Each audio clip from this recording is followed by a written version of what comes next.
সংবিধানে জুলাই রাখা না হলে যা ঘটবে, অস্থির রাজনীতির নতুন মোড়। প্রতিবেদন।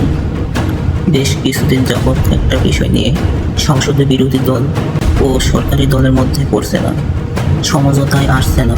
2024 সালের জুলাই আন্দোলন নিয়ে টালবাহানা চলছে রাজপথ ও সংসদ কাঁপন। সংসদে নাকি সংবিধানের বাইরে কোনো কিছুই আইন করতে পারবে না। এই প্রশ্নকে ঘিরে আজ বাংলাদেশে নানান জনের নানান মতামত। অবশ্য এই মতামত তৈরি করার জন্য বাধ্য করেছেন স্বরাষ্ট্রমন্ত্রী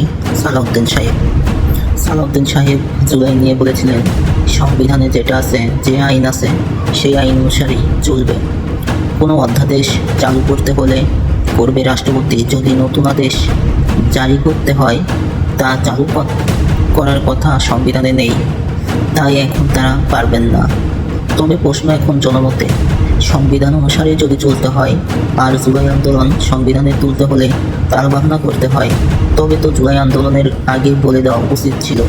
কারণ হাজারো মায়ের সন্তান, ছেলে মেয়ে হারিয়েছে, পরকালে চলে গিয়েছে, কারো স্বামী হারিয়েছে, কত তরুণ ছাত্র সমাজ অকালে জীবন দিয়েছে। তারা তো নিজের জীবন দিয়েছে সংবিধানকে পরিবর্তন করার জন্য। তবে কেন জুলাই আন্দোলনকারীদের সাথে বেইমানি করা হয়েছে? কেন বাংলাদেশকে কলঙ্কিত করতে চাইছে? বাংলাদেশের সাথে বেইমানি করে কেউ টিকে থাকতে পারেনি, কোনো স্বৈরাচার পারেনি, আর ভবিষ্যতেও পারবে না। জুলাই কারো বাবার না, জুলাই কারো স্বামীর না। জুলাই ঘটাতে পারেনি মুক্তিযোদ্ধা পরিচয়ে বড় কোনো পথধারী নেতা। মুক্তিযোদ্ধা বলে চিৎকারকারী মুনাফেক গাদ্দার পারেনি এই জাতিকে বাঁচাতে। প্রতিবাদ না করলে বাংলাদেশ বিক্রি হয়ে যাবে। গোলামের জিনজির দূর করার সময় এসেছে। সকল মিডিয়া ভাই ও বোনেরা, সবাই মিলে আওয়াজ তুলুন, জুলাইকে সংবিধানে নিয়ে আসতে সাহায্য করুন। জুলাই না হলে আজকে কেউ স্বাধীনভাবে চলতে পারতেন না। আজ দেশে জ্বালানি তেল পাওয়া যাচ্ছে না কেন জানেন? পর্যাপ্ত পরিমাণে তেল, পেট্রোল সব কিছুই আছে, কিন্তু আজ তা সিন্ডিকেট করে রেখেছে সিন্ডিকেট ব্যবসায়ীরা। এরাই জুলাই বাস্তবায়ন চায় না। এরা জনগণের গলা টিপে ধরতে চায়, দেশ ও জাতিকে ধ্বংস করতে চায়। জুলাইয়ে কোনো নেতার ছেলে মেয়ে, মা বাবা, আত্মীয় স্বজন হারায় নাই, তাই তাদের জুলাই বাস্তবায়নে এত বাধা, এত কৌশল। জুলাই বাস্তবায়ন হলে তারা সিন্ডিকেট করতে পারবে না। জুলাই বাস্তবায়ন হলে বাড়ি গাড়ি, টাকা পয়সা, অর্থ সম্পদ, লুটপাট, চাঁদাবাজি, জুলুম, অত্যাচার করতে পারবে না। তাই সংবিধান সংশোধনে এত তালবাহানা। জুলাই নিয়ে যারা তালবাহানা করছেন, সব কিছু সংবিধান অনুসারেই হবে। তবে তারা কেন স্বাধীনতার মাসে একবারও বঙ্গবন্ধু শেখ মুজিবুর রহমানের নাম নেয় নাই? কারণ সংবিধানের ষষ্ঠ তফসিলে স্পষ্টভাবে উল্লেখ আছে যে 1971 সালের 26শে মার্চ বঙ্গবন্ধু শেখ মুজিবুর রহমান স্বাধীনতার ঘোষণা দিয়েছিলেন। সুতরাং শেখ মুজিবুর রহমানকে স্বাধীনতার ঘোষক হিসেবে প্রচারণা করা উচিত ছিল। কিন্তু বাংলাদেশে দেখতে পাওয়া গিয়েছে সংবিধান না মেনেই উপেক্ষা করেছেন তারা। এই বৈষম্য কেন? বিএনপির নেতারা আজ জানতে চাই তাদের কাছ থেকে। যারা জানতে চান অবশ্যই কমেন্টে জানাবেন। ডিপ স্টেট হয়ে বাংলাদেশে কাজ করছে, নির্বাচনের কাজও ডিপ স্টেট করেছে। কারণ জুলাই অভ্যুত্থানের 18 মাসের মধ্যে নির্বাচনই তার প্রমাণ দিয়ে গেছে। সাবেক সেনাপ্রধান ওয়াকার সাহেব বলেছিলেন 18 মাসের মধ্যেই নির্বাচন দিবেন, আর ইন্ডিয়ার সেনাবাহিনীও একই কথা বলেছিলেন। তাহলে কি সেটি প্রমাণিত হলো? ডিপ স্টেট বাহিনীটি অন্ধকার মহলের, তারা সামনাসামনি আসবে না, তবে তারা বাংলাদেশ পরিচালনা করবে। জুলাই বাস্তবায়ন হতে দেবে না।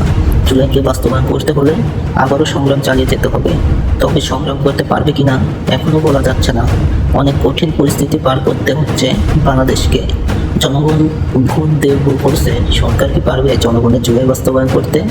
নাকি ডপ স্টেট আর র এজেন্টের কাছে পরাজিত হয়ে শুধু নিজের কথা আর নেতাদের কথা ভাববেন?